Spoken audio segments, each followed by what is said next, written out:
آپ بتاؤ ذرا صحیح، آدم پہلے ہے یا مصطفیٰ؟ ارے بھائی آدم ہی تو کہہ رہے، تو بظاہر خلافت آدم کے پاس ہے، مگر حقیقت میں مصطفیٰ پہلے ہے۔ مصطفیٰ پہلے ہیں، آدم بعد میں ہے۔ مصطفیٰ پہلے ہیں، حضرت نوح بعد میں ہے۔ مصطفیٰ پہلے ہیں، حضرت شیش بعد میں ہے۔ مصطفیٰ پہلے ہیں، حضرت زکریا بعد میں ہے۔ مصطفیٰ پہلے ہیں، حضرت عیسیٰ اور موسیٰ بعد میں ہے۔ مصطفیٰ پہلے ہیں، حضرت ابراہیم و اسماعیل بعد میں ہے۔ گویا کہ مصطفیٰ جان رحمت سب سے پہلے پیدا کیے گئے۔ حدیث قدسی ہے، رب تعالیٰ نے فرمایا اول ما خلق اللہ نوری وکل خلق من نوری وانا من نور اللہ۔ مصطفیٰ فرماتے اللہ نے سب سے پہلے میرے نور کو پیدا کیا۔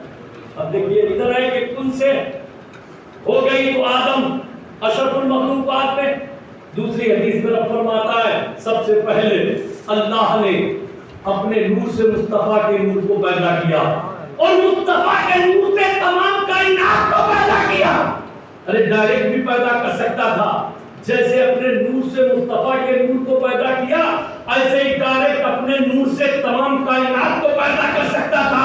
لیکن آج کل کے ان تمام ادیان باطلہ کا ایک رد ہے کہ اس مولا نے اپنے نور سے مصطفیٰ کے نور کو پیدا کیا، اور مصطفیٰ کے نور سے تمام کائنات کو پیدا کیا۔ بات سمجھ میں آ گئی؟ اے مصطفیٰ، تم صرف میرے حاجت مند رہو اور یہ ساری کائنات تمہاری حاجت مند رہے۔ جب تک مصطفیٰ کا ذکر نہیں ہوگا میری بارگاہ میں کوئی عمل صالح قبول نہیں۔ تو حضرت آدم علیہ السلام نے اس بات کو اقرار کر لیا کہ اصل خلافت تو میرے نبی کی ہے، مصطفیٰ جان رحمت کی ہے، اور خود مصطفیٰ جان رحمت فرماتے ہیں، میرے آقا کریم فرماتے ہیں کہ ایک دن میں بیٹھا ہوا تھا کہ حضرت جبریل علیہ السلام کو تسلیم تشریف آئے، اور جب وہ آئے تو میرے آقا علیہ السلام نے ان کی عمر کے تعلق سے پوچھا کہ تمہاری عمر کتنی ہے؟ تمہاری عمر کتنی ہے؟ جبریل سے پوچھا تمہاری عمر کتنی ہے؟ آج کل تو لکھا پڑھی نزیب اگر کوئی بچہ پیدا ہو رہا ہے نگر نگم نگر پالکا یہاں پر پہلے اسے بھی رجسٹریشن ہوتا ہے تو عمر کا پتہ ہے۔ ہم لوگوں کو پیدا ہوئے تو کوئی عمر کا پتہ نہیں، اپنا بتا دیا کہ فلاں معاملہ وقت پیدا ہوئے، مہینہ ادھر ادھر بات سمجھ میں آ گئی۔ ہم لوگوں کو نہیں آتا تھا بھائی۔ حضرت جبریل امین آئے، میرے آقا نے فرمایا جبریل تمہاری عمر کتنی ہے؟ تو حضرت جبریل نے فرمایا یا رسول اللہ مجھے کوئی کامل یقین تو نہیں، ایک تخمینہ ہے، ایک آئیڈیا ہے میری عمر کا۔ آپ فرماتے ہیں ہاں آخر بتاؤ وہ آئیڈیا کیا ہے؟ تو حضرت جبریل فرماتے ہیں ایک ستارہ، توجہ کرو ادھر، ایک ستارہ 70,000 برس کے بعد چمکتا تھا۔ کتنے ہزار برس کے بعد؟ حضرت جبریل فرماتے ہیں یا رسول اللہ میری عمر کا اندازہ اس بات سے لگائیے کہ جو ستارہ 70,000 برس کے بعد چمکتا تھا اس کو ہم نے 72,000 مرتبہ چمکتے ہوئے۔ میری عمر کا آئیڈیا لگا لیجیے کہ میری عمر کتنی ہے، میں کتنے سال کا ہوں۔ تو میرے آقا نے یہ نہیں فرمایا اے جبریل تم ہزاروں سال کے ہو، تم 72,000 جو 70,000 مرتبہ جو 70,000 سال کے بعد ستارہ چمکتا تھا تم نے 72,000 مرتبہ چمکتے دیکھا۔ تو یہ نہیں فرمایا کہ تمہاری عمر بہت ہے، بلکہ مصطفیٰ کریم نے فرمایا اے جبریل جو 72,000 مرتبہ ستارے کو چمکتے ہوئے دیکھا تھا وہی کوئی اور نہیں بلکہ میں محمد ہی کو تھا، میں محمد ہی کو تھا۔ پتہ چل گیا کہ میرے آقا اس وقت کتنے جبریل امین تھے، کوئی نہ تھا، کائنات میں کسی کا وجود نہ تھا، میرے مصطفیٰ کریم کو اللہ تعالیٰ نے پیدا فرما دیا تھا، نور کی شکل میں موجود تھے۔ حضرات گرامی ان دو باتوں سے واقعے تو بہت ہے لیکن یہ بات پوری طرح سے عیاں اور ظاہر ہو گئی۔ یہ جو خلافت ہے وہ ظاہری ہے، ورنہ حقیقت میں مصطفیٰ اول بھی ہے، آخر بھی ہے، ظاہر بھی ہے، باطن بھی ہے۔ میرے حضرت آدم نے بتا دیا کہ بظاہر تو میں پیدا کیا گیا ہوں، حقیقت میں مصطفیٰ نور کی شکل میں ہم سے پہلے موجود تھے۔ جبریل امین نے یہ بتا دیا کہ یوں تو میں نے 72,000 مرتبہ وہ ستارہ دیکھا، لیکن اس ستارے سے پہلے مصطفیٰ کی ذات موجود تھی۔ یہ تمام سب واقعات اس بات کے شواہد ہیں کہ دنیا میں خدا کے علاوہ کچھ نہیں تھا، اگر تھا تو مصطفیٰ کا نور۔ تو یہ جو خلیفہ بنے، پہلی خلافت اس دنیا میں آئی، اور اس خلافت کی رکشا حفاظت آپ جانتے ہو کوئی آسان کام ہے؟ یہ شہادت کہے ہوئے وقت میں قدم رکھنا ہے۔ لوگ آسان سمجھتے ہیں مسلمان کو، ارے اس کی حفاظت کوئی آسان کام تھوڑی ہے، بہت مشکل بات ہے۔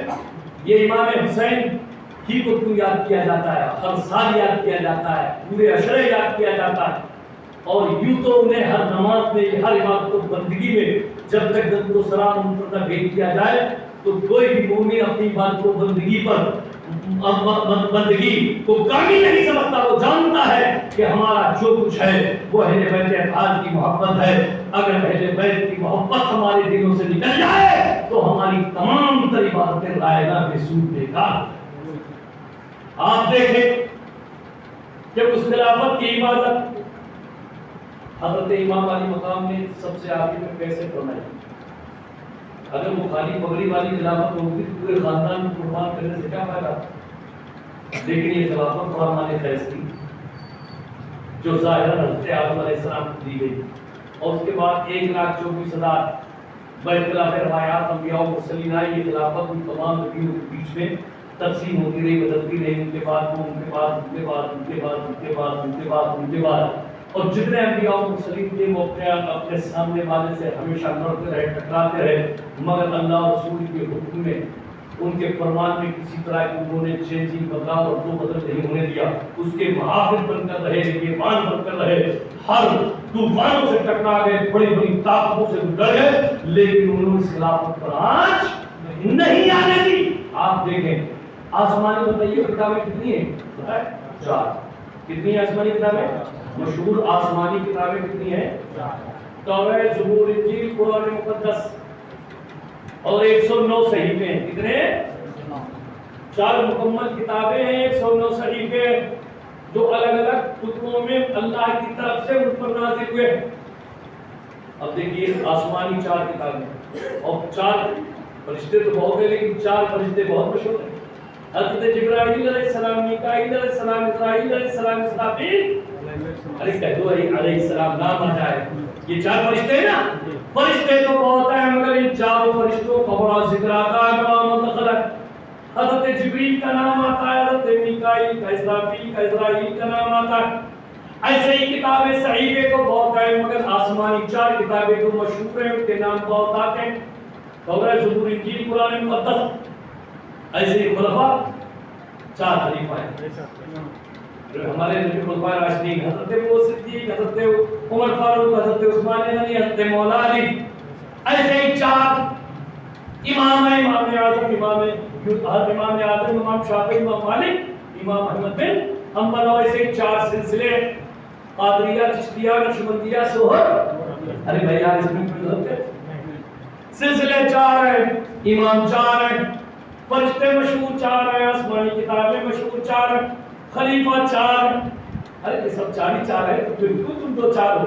سب ان کے سائے ہمارے سروں پر ہیں۔ میں آپ سے پوچھنا یہ چاہتا ہوں کہ جو قرآن مقدس ہمارے اور آپ کے بیچ میں بات بہت واضح کی ہے، نوٹ کر لینا نوجوانوں خاص طور پر آخر بتاؤ ذرا صحیح 1450 برس ہو گئے، کیسی کیسی فرعونی طاقتیں آئی قرآن کو چینج کرنے کے لیے، بدلاؤ کرنے کے لیے، اس میں تغیر و تبدل کے لیے، لیکن بتاؤ ذرا صحیح جب جس نے قرآن میں کوئی چینجنگ، تبدیلی، رد و بدل کا کام کیا وہ تو بدل گیا مگر قرآن آج تک کوئی مائی کا لال نہیں بدل سکا۔ جیسا تھا قرآن آج بھی جو بدل ہے ویسے ہی ہے کہ نہیں ہے؟ ارے کوئی آپ کو یہ لگتا ہے نہ قرآن کا زبر بدلا، نہ زیر بدلا، نہ جزم بدلی، نہ آیت بدلی، نہ سورت بدلی، نہ نقطہ بدلا، نہ سپارہ بدلا، کچھ نہیں بدلا، جیسا قرآن تھا ویسا ہی کا ویسا ہی جو کا تیوں آج بھی ہے۔ زمانہ بدلا مگر قرآن نہیں بدلا، حالات بدلے مگر قرآن نہیں بدلا، حکومتیں بدلی مگر قرآن نہیں بدلا، تخت و تاج بدلے مگر قرآن نہیں بدلا۔